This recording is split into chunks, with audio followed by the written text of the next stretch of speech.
Hello and welcome to Game Club. Today we're racing the rails around the London Underground. I guess it's something that you would kind of try and do. We'll start with the unboxing.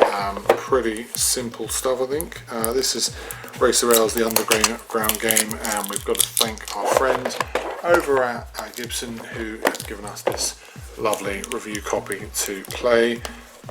Just get her open, and just to note that it is officially licensed, and basically the imagery itself is taken from the London Underground's sort of imagery that you get if you've ever been here, or if you've ever gone on the London Underground, you'll see it. I'm a big fan of it, and and just to note, this feels a lot like the great game which we reviewed quite a while ago, called Mind the Gap. I'm just trying to focusing on two things at the same time is always tricky. Right, just to note, I really like the box. I think Gibson once again have got maximum usage out of the lovely London Underground imagery.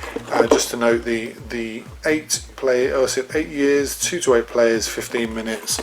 Very, very good. Right, inside we've got a timer. Always good to see. It's got a little paper bag. Interesting. We've got some coinage. We've got some coins. We've got cards. Everyone loves a card. And then we've got some booklet stuff there. And there's a nice paper insert as well. Just that's your notes, I think. And brilliant. Well, what we'll do now is we'll set up Race the Rails, and we will then review.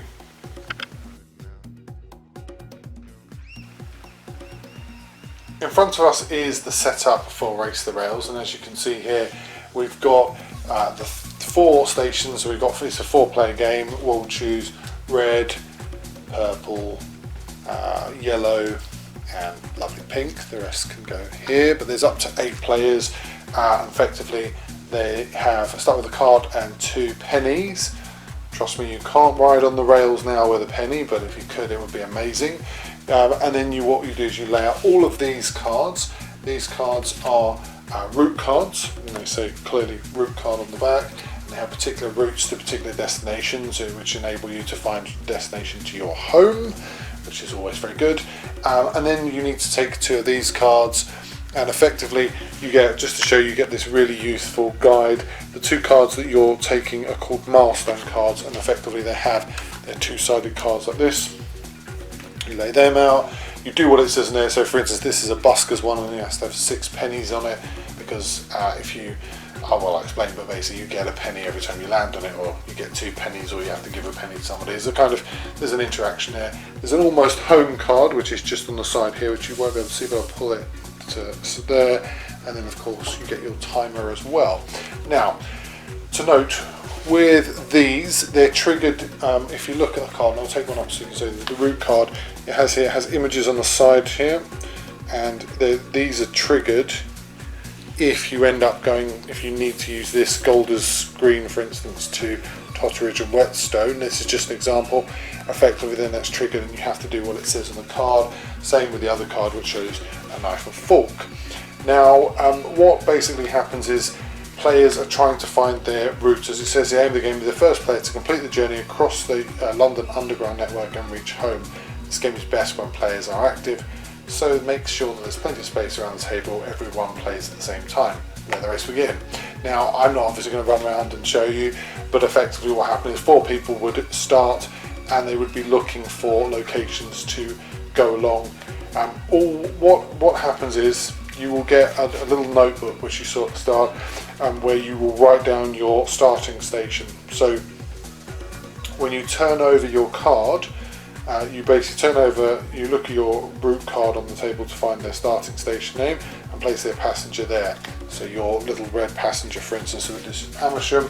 You'll then look and find Amersham on here, which I'm just trying to see if I can find it. It's going to be an interesting search. We might be able to locate it. There's some very Amersham, there you go. So there's Amersham there.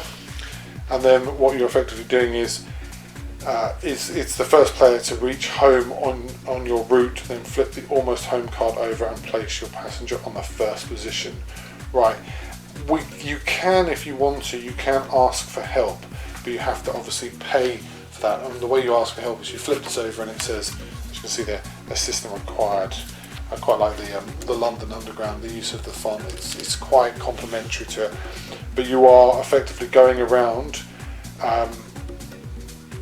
looking at the connector chains and notice name and time.